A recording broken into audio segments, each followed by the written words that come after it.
Alta. So today we are going to look at some of the Morrigan's lore from the original source materials, and in particular we are looking at Derga's Hostel, the destruction of Derga's Hostel, which features the Badb strongly, or kind of strongly I suppose. It's a long story, and with myself, Lora O'Brien. You can find more like this at loraobrien.ie or the Irish Pagan School. What we're going to do is screen share some of the text, which I will read out to you. And this facilitates both accessibility, and some people learn better by hearing it rather than having to read it themselves. And also we'll be sharing the screen as well. So we are going to do that now. Get myself out of the way. Now, unfortunately, the only text that's available online is a translation by Whitley Stokes, who is not the best translator, but we're going to go with what we have because I wanted a version that people could find easily. So this is available on CELT, the Corpus of Electronics Texts, which is the ucc.ie. So it's celt.ucc.ie website. That's University College Cork. Did I say that already? I don't even know. Okay, so we're going to go with what we have, and I am not going to read the whole text, but what I will do is start from the start and read down as far as where Togail appears, and you will get some context then for the story, and also then the appearance of Togail, who gives names as the Badb and Macha and various other names. So, the destruction of Derga's Hostel. There was a famous and noble king over Erin named Uchi Félach. Once upon a time, he came over the fair green of bruidne, that is up in the northwest of the country where modern Leitrim is now, mostly, and saw at the edge of a well a woman with a bright comb of silver adorned with gold, washing in a silver basin wherein were 4 golden birds and little bright gems of purple carbuncle on the rims of the basin. A mantle she had, curly and purple, a beautiful cloak, in the mantle silvery fringes arranged, and a brooch of fairest gold. A kirtle she wore, long, hooded, hard smooth, of green silk, with red embroidery of gold. Marvellous clasps of gold and silver in the kirtle, on her breasts and her shoulders, and spalls on every side. The sun kept shining upon her, so that the glistening of the gold against the sun from the green silk was manifest to men. On her head were 2 golden yellow tresses, in each of which was a plait of 4 locks, with a bead at the point of each lock. The hue of that hair seemed to them like a flower of the iris in summer, or like red gold after the burnishing thereof. There she was, undoing her hair to wash it, with her arms out through the sleeve holes of her smock.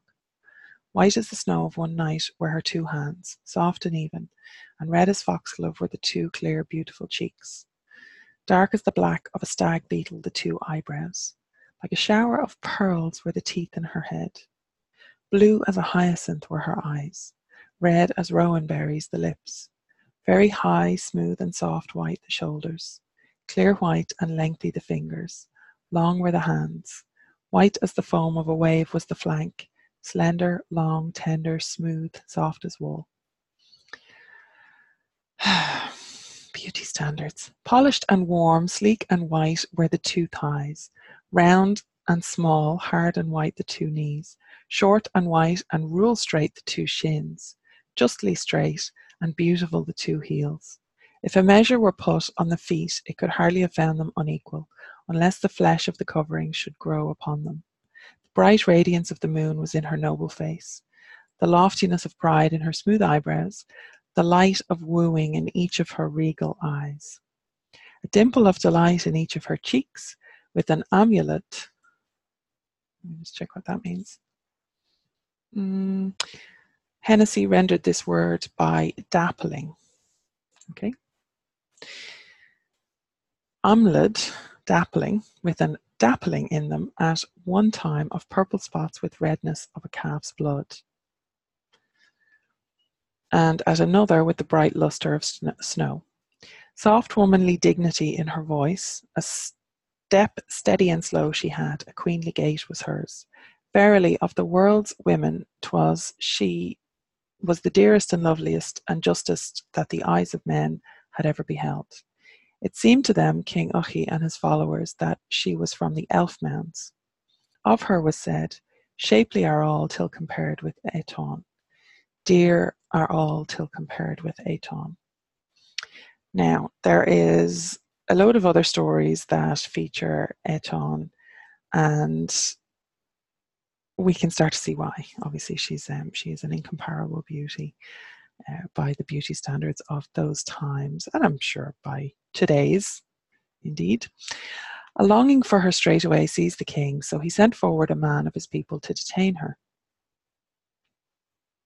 The king asked tidings of her and said, while announcing himself, "Shall I have an hour of dalliance with thee? 'Tis for that we have come hither under thy safeguard," quoth she. "Query, whence art thou and whence hast thou come?" says Uchi. "Easy to say," quoth she. "Aton am I, daughter of Etar, king of the cavalcade of the elf mounds. I have been here for 20 years since I was born in an elf mound. The men of the elf mound, both kings and noble, have been wooing me, but naught was gotten from me, because ever since I was able to speak, I have loved thee and given thee a child's love for the high tales about thee and thy splendour. And though I had never seen thee, I knew thee at once from thy description. It is thou, then, I have reached." It's one of the annoying things about Whitley Stokes. It's all the thee and thou and all that. "No seeking of an ill friend afar shall be thine," says Uchi. "Thou shalt have welcome, and for thee every other woman shall be left by me, and with thee alone will I live so long as thou hast honour. My proper bride price to me," she says, "and afterwards my desire. Thou shalt have both," says Uchi. 7 covels were given to her. Covel is, let me just check the definition. It is the slave, it's either 7 slave women or the value thereof, which is translated here as 21 cows. And these first 3 paragraphs agree with Chukvark Echana. So this is in common with that story. Then the king, even Uchi-Féileach, dies, leaving one daughter named like her mother Aton and wedded to Cormac, king of Ullid. So that's Ulster. After the end of a time, Cormac, king of Ullid, the man of the 3 gifts, forsakes Uchi's daughter because she was barren, save for one daughter that she had borne to Cormac after the making of the pottage which her mother, the woman from the elf mounds, gave her. Herbal fertility magic. Then she said to her mother, "Bad is that which thou hast given me. It will be a daughter that I shall bear." "That will not be good," says her mother. "A king's pursuit will be on her." Then Cormac weds again his wife, even Aton, and this was his desire, that the daughter of the woman who had before been abandoned, i.e. his own daughter, should be killed. So Cormac would not leave the girl to her mother to be nursed. Then his 2 thralls take her to a pit, and she smiles a laughing smile at them as they were putting her into it. Then their kindly nature came to them. They carry her into the calf shed of the cow herds of Togail, great-grandson of Ir, king of Tara, and they fostered her till she became a good embroideress, and there was not in Ireland a king's daughter dearer than she. A fenced house of wicker work was made by them, the thralls, for her, without any door, and only a window and a skylight. King Etterschale's folk espy that house and suppose that it was food that the cowherds kept in there. But one of them went and looked through the skylight and saw in the house the dearest, beautifulest maiden. This is told to the king, and straightway he sends his people to break the house and carry her off without asking the cowherds. For the king was childless, and it had been prophesied to him by his wizards that a woman of unknown race would bear him a son. Then said the king, "This is the woman that has been prophesied to me." Uh-oh. Now, while she was there next morning, she saw a bird in the skylight coming to her, and he leaves his bird skin on the floor of the house, and went to her and captured her, and said, "They are coming to thee from the king to wreck thy house and to bring thee to him perforce. And thou wilt be pregnant by me and bear a son, and that son must not kill birds. And Conora, son of Mesbuchala, shall be his name, for hers was Mesbuchala, the cowherd's foster child. Now, let me just check the notes that are in here. No, I don't want to translate. Don't know what that means. Note 6. This passage indicates the existence in Ireland of totems and of the rule that the person to whom a totem belongs must not kill the totem animal. That's a note from Review Celtique. And it is interesting that the bird leaves the bird skin on the floor of the house. So this is common motif through Irish shapeshifting, where the skin of an animal is being worn to shapeshift into that animal. And I believe that this indicates a guided journey or a journeying practice where the totem animal skin is worn. The symbolism of the animal skin is used to enable a person who's journeying in the other world to actually journey as that animal, or in this world, indeed. Okay.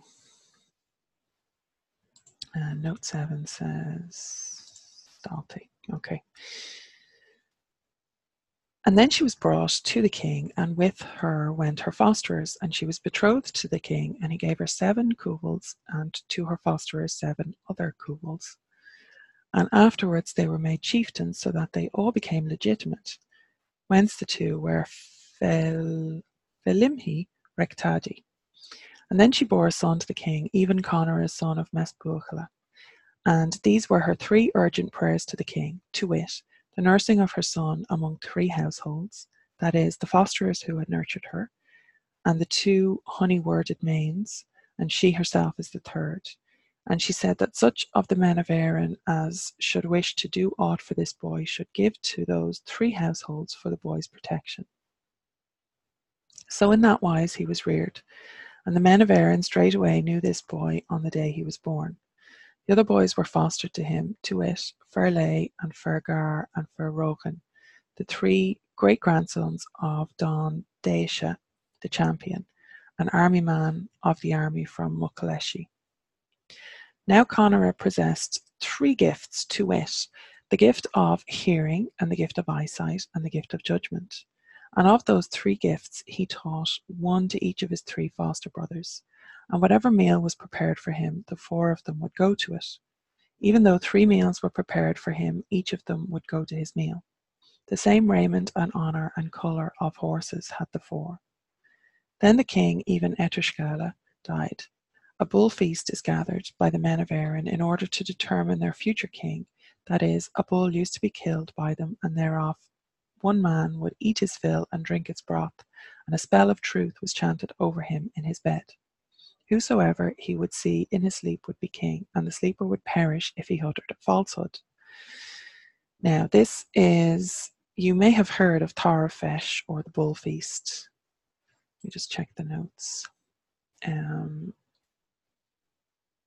Whence it appears that the bull was white. Okay.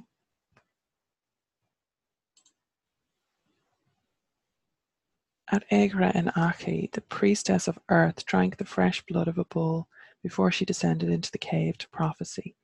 That's Fraser, the Golden Bough, citing Pliny. Okay. So classically, there's descriptions of priestesses who drink the blood of the bull and go into a cave.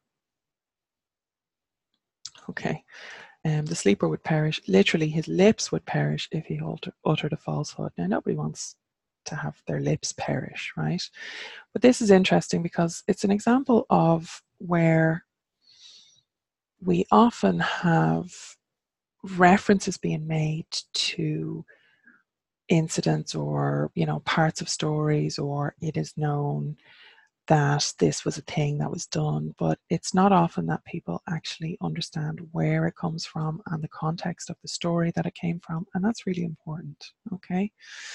And, just to go and check, and what I would really like to do is get a different translation of this So go to the original Irish and maybe translate it, or get somebody to translate it. So if anybody's interested in translating the old Irish description of the bull feast from the destruction of the Derga's hostel, then please comment below and we will see about that. So 4 men in chariots were the plain of the Liffey at their game, Conora himself and his 3 foster brothers. Then his fosterers went to him that he might repair to the bull feast. The bull feaster then in his sleep at the end of the night beheld a man stark naked passing along the road of Tara with a stone in his sling. I will go in the morning after you, quoth he. He left his foster brothers to their game and turned his chariot and his charioteer until he was in Dublin. There he saw great white-speckled birds of unusual size and colour and beauty. He pursues them until his horses were tired. The birds would go a spear cast before him and would not go any further. He alighted and takes his sling for them out of the chariot. He goes after them until he was at the sea. The birds betake themselves on the wave. He went to them and overcame them.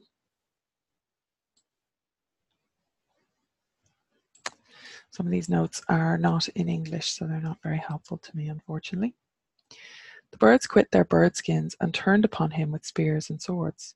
One of them protects him and addressed him, saying, I am Nevglon, king of thy father's birds, and thou hast been forbidden to cast at birds, for here there is no one that should not be dear to thee because of his father or mother. So basically the birds are his family, and he's being reminded of his gesh to never, do you remember his mother was told to never hurt birds, basically. His mother now really should have let somebody know that there was a gesh on him to not kill birds, because he says here, till today, says Conor, I knew not this. Go to Tara tonight, says Nevglon, 'tis fittest for thee. A bull feast is there, and through it thou shalt be king. A man stark naked who shall go at the end of the night along one of the roads to Tara, having a stone and a sling, 'tis he that shall be king. So in this wise Conor fared forth, and on each of the 4 roads whereby men go to Tara there were 3 kings awaiting him, and they had raiment for him, since it had been foretold that he would come stark naked.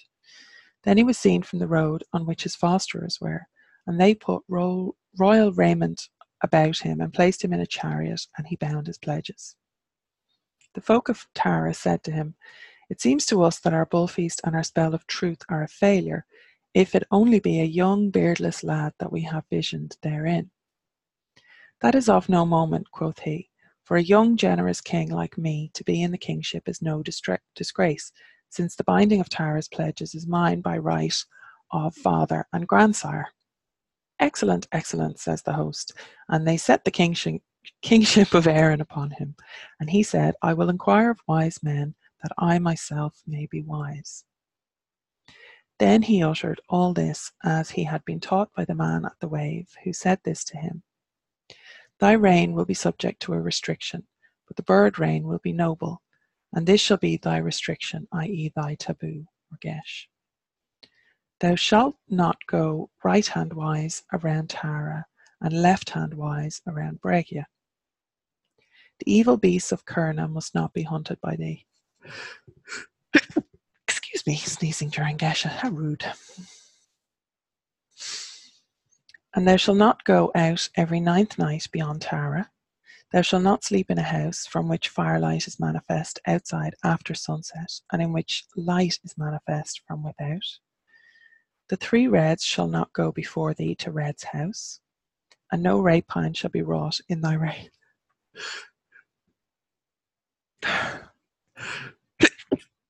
Excuse me. Apparently I'm allergic to Gesha. And after sunset, a company of 1 woman or 1 man shall not enter the house in which thou art, and thou shalt not settle the quarrel of thy 2 thralls. Now there were in his reign great bounties, to wit, 7 ships in every June in every year arriving at Inverculfta. That is the mouth of the River Boyne. The oak mast up to the knees in every autumn. That'd be acorns. and plenty of fish in the rivers Bush and Boyne in the June of each year, and such abundance of goodwill that no one slew another in Éireann during his reign. I highly doubt that. Maybe they meant no famous people slew. Maybe, do you know what? Let's give him the benefit of the doubt. No one slew another in Éireann during his reign. And to everyone in Éireann his fellow's voice seemed as sweet as the strings of lutes. From mid-spring to mid-autumn no wind disturbed a cow's tail. His reign was neither thunderous nor stormy. So this is a big thing, the influence of a good king upon the seasons, and the control of this and the management of this, so making sure that the land was in plenty, was very much both the responsibility of the king and the sign of a good king, or, conversely, a bad king if this was not going on. Now every year the farmer would come to the king to complain, and the king would say to him, oh wait, sorry, I skipped a bit. Now his foster brothers murmured at the taking from them of their fathers and their grandsires' gifts, namely theft and robbery and slaughter of men and rapine. They thieved the 3 thefts from the same man, to wit, a swine and an ox and a cow every year, that they might see what punishment therefore the king would inflict upon them, and what damage the theft in his reign would cause to the king. Now every year the farmer would come to the king to complain, and the king would say to him, Go thou and address Dondash's 3 great-grandsons, for 'tis they have taken thy beasts. Whenever he went to speak to them, Dondash's descendants, they would almost kill him. This is the farmer.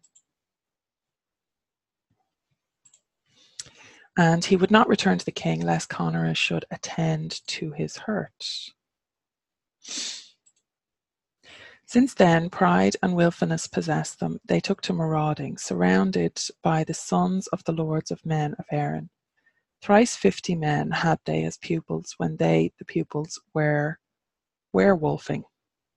And again, we have reference to ancient Irish traditions of werewolfing, which also comes up in Cor Anvan. And there's a whole other video on young men and werewolfing and shapeshifting. So if you want me to make that video, then please comment below. So they were werewolfing in the province of Connacht until Main Milshkahuk's swineherd saw them, and he had never seen that before. He went into flight. When they heard him, they pursued him. The swineherd shouted, and the 2 people of the 2 mains came to him, and the thrice 50 men were arrested, along with their auxiliaries, and taken to Tara. They consulted the king concerning the matter, and he said, Let each father slay his son, and let my fosterlings be spared. Leave, leave, says everyone, it shall be done for thee. Nay, indeed, quoth he, no cast of life by me is the doom I have delivered. The men shall not be hung, but let veterans go with them, that they may wreak their rapine on the men of Alba. This they do. Thence they put to sea, and met the son of the king of Britain, even Encail, the one-eyed, grandson of Conmac. Should that be Cormac? It's Conmac here in the text anyway. Thrice 50 men and their veterans they met upon the sea. They make an alliance and go with Encail and wrought rapine with him. This is the destruction which his own impulse gave him. That was the night that his mother and his father and his 7 brothers had been bidden to the house of the king of his district. All of them were destroyed by Encail in a single night. Then they, the Irish pirates, put out to sea to the land of Éireann to seek a destruction as payment for that to which Encail had been entitled from them. In Conora's reign there was perfect peace in Éireann, save that in Thomond there was a joining of battle between the 2 Cabras. Thomond is in Munster.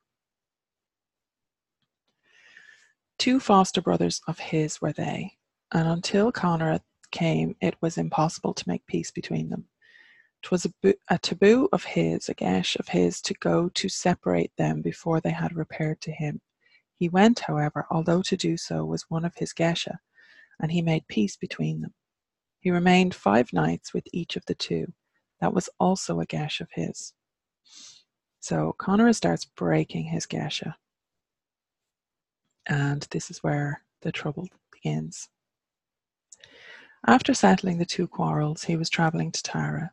This was the way they took to Tara, past Uisneach of Meath, and they saw the raiding from east to west and from south to north, and they saw the war bands and the hosts and the men stark naked, and the land of the southern O'Neills was a cloud of fire around him. What is this? Asked Conora. Easy to say, his people answer, easy to know that the king's law has broken down therein since the country has begun to burn. Whither shall we betake ourselves, says Conora. To the northeast, say his people. So then they went right-hand-wise around Tara and left-hand-wise around Derga, and the Clonvila, possibly evil beasts of Kerna, were hunted by him, but he saw it not till the chase had ended. They that made of the world that smoky mist of magic were elves, and they did so because Conora's taboos or geisha had been violated. Great fear then fell on Conora because they had no way to wend save upon the road of Míluchar and the road of Culu. So they took their way by the coast of Ireland southward. Then said Conora on the road of Culu, whither shall we go tonight? May I succeed in telling thee, literally, may saying it come to me. My fosterling Conora, says Machecht, son of Snadja Teche, the champion of Conora's son of Etherscale. Oftener have the men of Erin been contending for thee every night than thou hast been wandering about for a guest house. Judgment goes with good times, says Conora. I had a friend in this country, if only we knew the way to his house. What is his name? Asked Machecht. Derga of Leinster, answered Conora. He came unto me to seek a gift from me, and he did not come with a refusal. I gave him 100 kine, cattle, of the drove. I gave him 100 fatted swine, or pigs. I gave him 100 mantles made of close cloth. That's well-woven cloth. I gave him 100 blue-coloured weapons of battle. That would be iron, I think. I gave him 10 red gilded brooches. I gave him 10 vats, presuming of ale, good and brown. I gave him 10 thralls. I gave thrall is like a servant or a slave. I gave him 10 kerns. Those are the things that are used to grind the corn. I gave him thrice 9 hounds, all white in their silvern chains.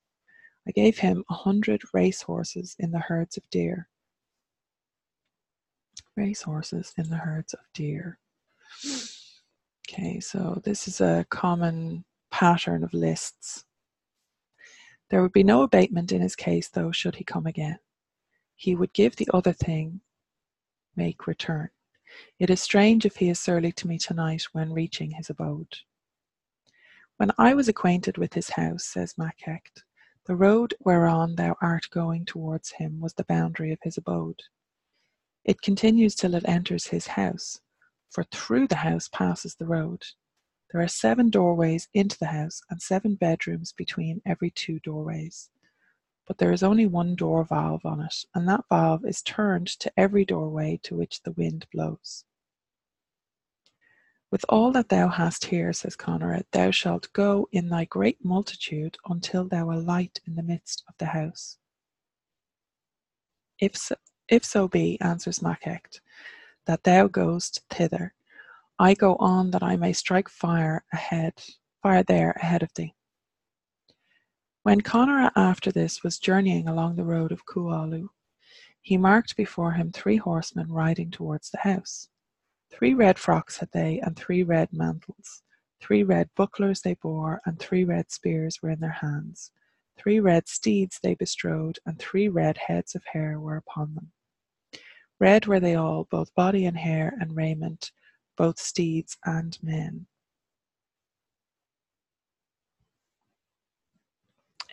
Red like this in the stories would often be a sign of otherworldly activity. Just FYI, in case you're not familiar. Who is it that fares before us? Asked Conor. It was Taboo or Gesh of mine for those three to go before me, the three reds to the house of red.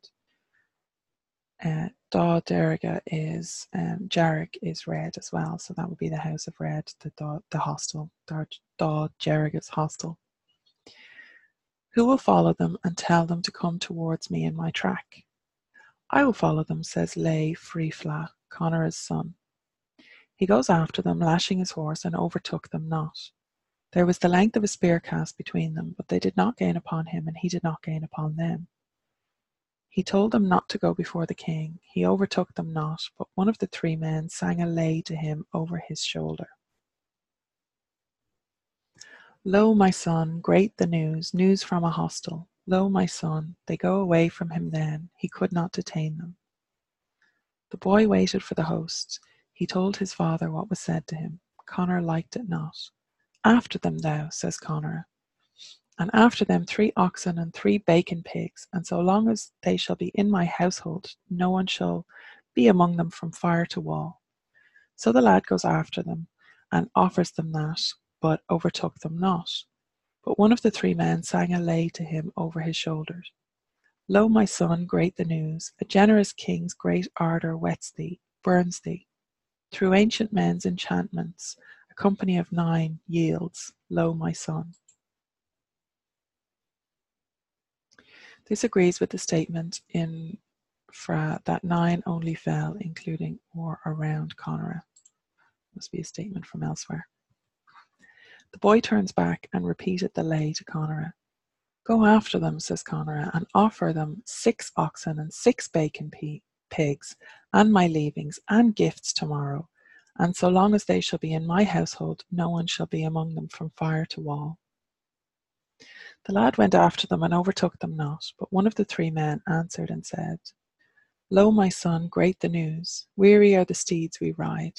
We ride the steeds of Don Techcorroch from the elf mounds. Though we are alive, we are dead. Great are the signs, destruction of life, sating of ravens, feeding of crows, strife of slaughter, whetting of sword edge, shields with broken bosses in hours after sundown. Lo, my son.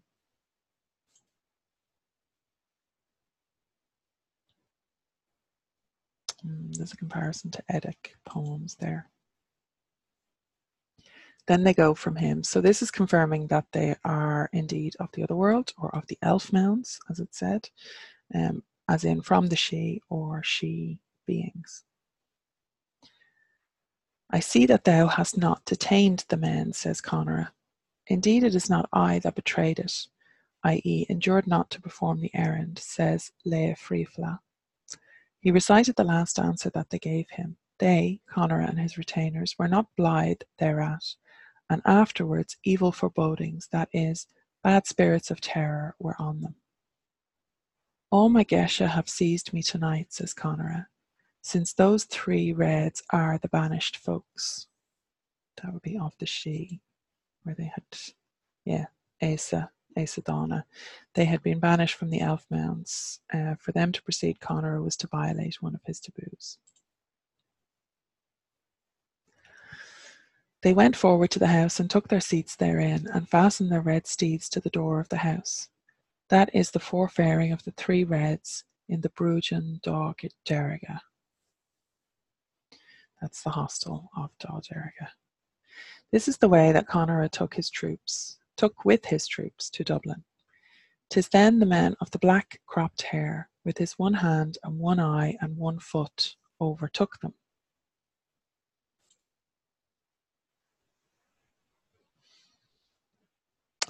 So there is a reference here to the magical practice and notes from Review Celtic. Standing on one foot was the custom of going with one foot bare and the other shod, allied to this magical practice.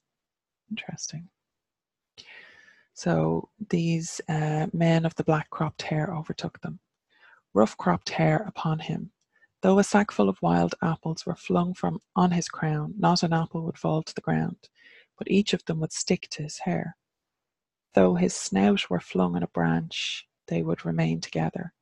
Long and thick as an outer yoke was each of his 2 shins.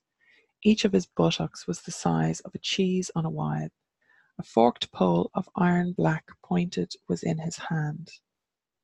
A swine, black bristled, singed, was on his back, squealing continually, and a woman, big-mouthed, huge, dark, sorry, hideous, was behind him. Though her snout were flung on a branch, the branch would support it. Her lower lip would reach her knee.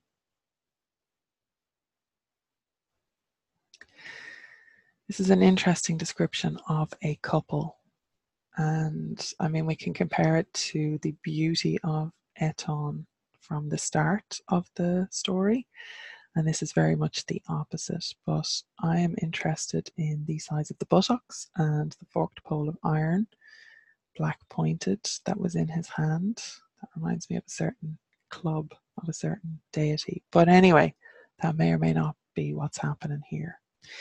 So he starts forward to meet Conora and made him welcome. Welcome to thee, O Master Conora. Long hath thy coming hither been known. Who gives the welcome? Asked Conora. Farcalia here, with his black swine for thee to consume. Man of the wood, Farcalia. With his black swine for thee to consume, that thou be not fasting tonight, for 'tis thou art the best king that has come into the world. What is thy wife's name? Says Conora. Keithule, he answers. Any other night, says Conora, that pleases you, I will come to you, but leave us alone tonight. Nay, say the churl, for we will go to thee to the place wherein thou wilt be tonight, O fair little Master Conora. So he goes towards the house with his great big-mouthed wife behind him, and his swine, short-bristled, black, singed, squealing continually on his back. That was one of Conora's Gesha, and that plunder should be taken in Ireland during his reign was another Gesh of his. Now plunder was taken by the sons of Dundacia, and 500 there were in the body of their marauders, besides what underlings were with them. This too was a Gesh of Conora's. There was a good warrior in the north country, Wayne over withered sticks was his name. Why he was so called was because he used to go over his opponent even as a Wayne would go over withered sticks. Now plunder was taken by him, and there were 500 in the body of their marauders alone, besides underlings. There was after that a troop of still haughtier heroes, namely the 7 sons of Alil and Maeve, each of whom was called Main. And each Main had a nickname, to wit, Main fatherlike and Main motherlike, and Main gentle pious, Main very pious, Main unslow and Main honey-worded, Main grasp them all, and Main the loquacious. Rapine was brought by them. As to Main motherlike and Main unslow, there were 14 score in the body of their marauders. Main fatherlike had 350. Main honey-worded had 500. Main grasp them all had 700. Main the loquacious had 700. Each of the others had 500 in the body of his marauders. There was a valiant trio of the men of Cualu of Leinster, namely the 3 hounds of Cualu, called Kehach, Clohach, and Connell. Now Rapine was brought by them, and 12 score were in the body of their marauders, and they had a troop of madmen,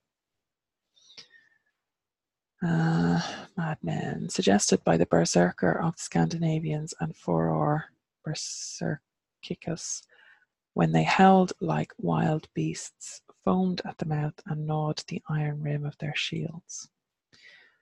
Okay, so I am going to skip down a little bit of this. So you've got the gist, okay, and you've got all these marauders and reavers and berserkers and all that going on, and all that is happening, and we can see where Conora has seriously begun to break his Gesha, okay?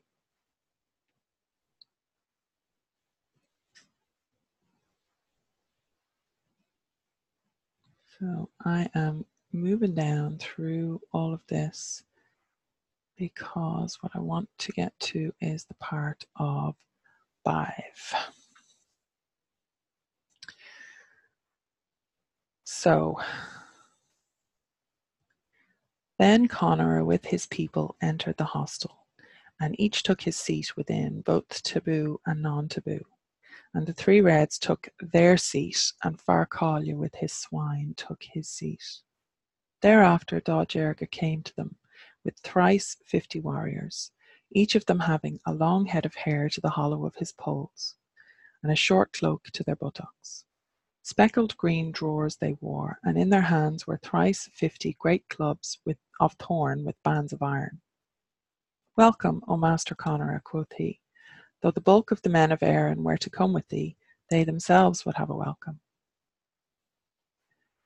When they were there, they saw a lone woman coming to the door of the hostel after sunset and seeking to be let in. As long as a weaver's beam was each of her two shins, and they were as dark as the back of a stag beetle. A greyish woolly mantle she wore. Her lower hair used to reach as far as her knee. Lower hair. Her lips were on one side of her head.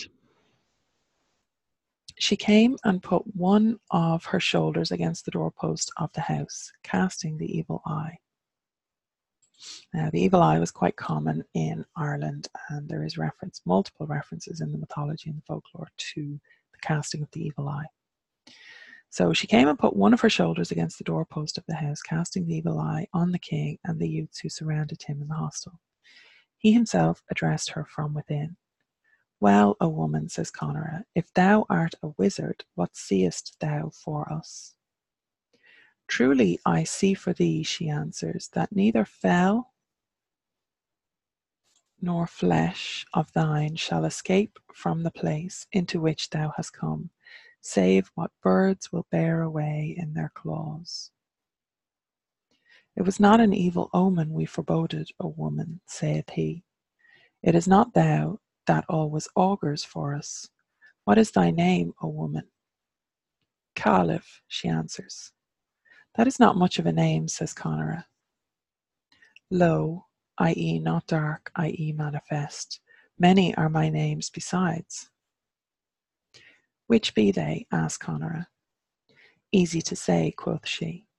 Salmon, Shinnan, Sheshklan, Sov, Kal, Kyle, Kal, Dichom, Dichul, Dihim, Dichwivna, Dichrijna, Darna, Dorina, Deruina, Egev, Agam, Ehavna, Gneem, Cliha, Keharjam, Neith, Neven, Nonain, Bive, Blosk, Bloar, Hua, Oe Ifa Lashru, Macha, Major, Maj. And the note here is compare the strings of mystical names in the charm against a child-stealing witch from a folklore magazine. So this is obviously Stokes finding some commonality between the magical string of names. And I would like to add a note about the Tombo Regavna, which you can see. I will link the video to the lore on that below. And you can see that the Morrigan in that piece of lore gives a string of names, which not the same as this, but it's a similar kind of long string of names that, some of which make sense and some which don't. Now, on one foot and holding up one hand and breathing one breath, she sang all that to them from the door of the house. Now, the door of the house is important in that it is, again, viewed as a liminal space, a boundary place between one thing and between another. And that is a huge part of the Irish magical tradition, is to work between places or between worlds or between times or anything like that. So, and this, what it's describing here is also sometimes called the crane stance. And there's a couple of other references to magicians taking up this particular position in slightly varying forms. But singing this means that it is either a Rosk poem or some kind of battle poetry, basically, or a casting magic that is being sung on them. I swear by the gods whom I adore, says Conora, that I will call thee by none of those names, either whether I shall be here a long or a short time. What dost thou desire? Says Conora. That which thou too desirest, she answered.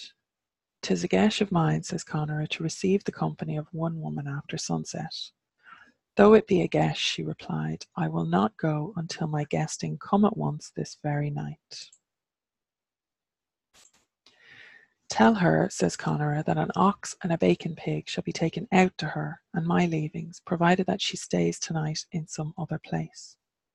If in sooth, she says, it has befallen the king not to have room in his house for the meal and bed of a solitary woman, they will be gotten apart with him from some one possessing generosity, if the hospitality of the prince in the hostel has departed.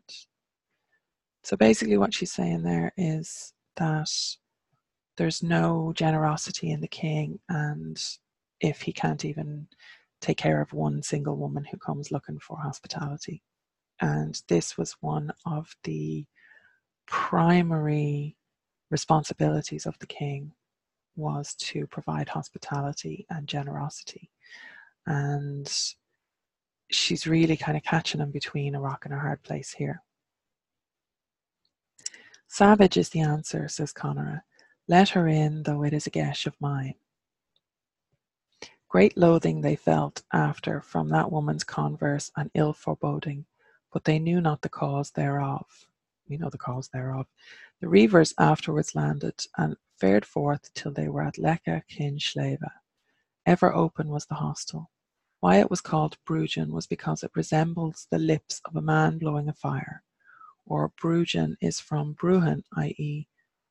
water, bruha of flesh, broth therein.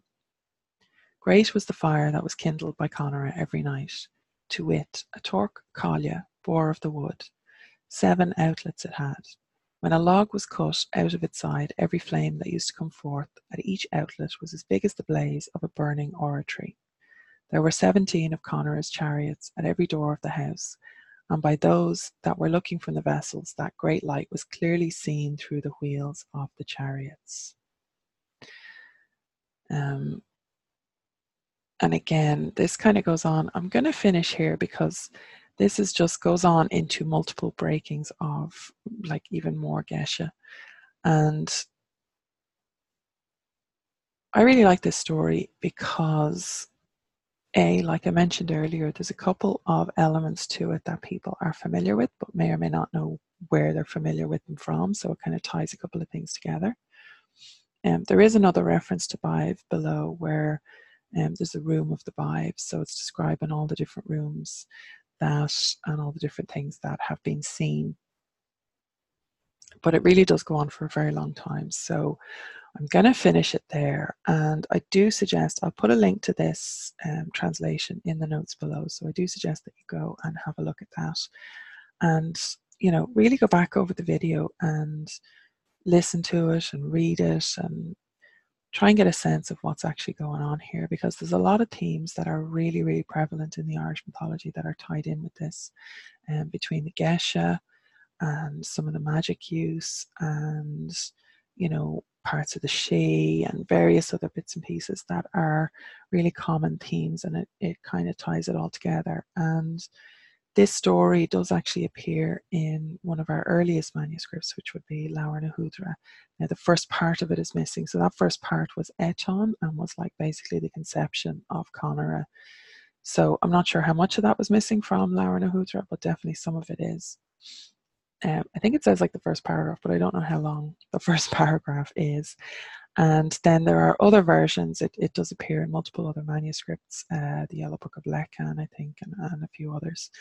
So you've got all of that going on. And like I said earlier, I would really like to see a different translation of this. So if you are able to do that, by all means, or even just the part, like the Bives part, or obviously the part, the Bull Feast. I'd love to see a different translation of those than is offered by Whitley Stokes, because the language that Whitley Stokes uses and the choices that are made in the translation is not great. But you know what? It's better than trying to muddle my way through Old Irish. I'm grateful to have it, but I think that, you know, we can do better maybe in future if other people learn Old Irish. I wish, but I am improving and learning my modern Irish because that's what I use in a ritual context. So that's my work for this lifetime, and I'm going to have to be happy with that. So I leave it there, and I do suggest that this is going into the Morgan playlist, so do go and check out the rest of the Morgan playlist, and I do suggest that you subscribe to the channel, and I will be, summer is a little bit mad, I will be getting back to regular videos. I'm doing at least a video a week. I'm trying to do Morgan Monday and Folklore Friday and answer a question on a Wednesday. That's my aim, so I will keep going with the content as much as I can. I know August is going to be mad. This is being recorded in July. So I know August is going to be a bit mad with traveling and all the rest of it. So I will do my best, but we'll be back to it then in September on a hopefully 3 videos a week basis. So wherever you're watching this, definitely go back and look through the Morgan playlists and various other playlists that are on the channel, and there is a lot of content up there already. Okay, so and subscribe so you get hit the bell so you get notifications for new content as it comes out, especially when we're on a little bit more of an irregular schedule. That's a useful one to do. And do go and check out the Irish Pagan School if you want to take classes in this, and my website, which is loraobrien.ie. Okay, so I'm going to stop the share there, and I will see you in the next video. Slán go fóill.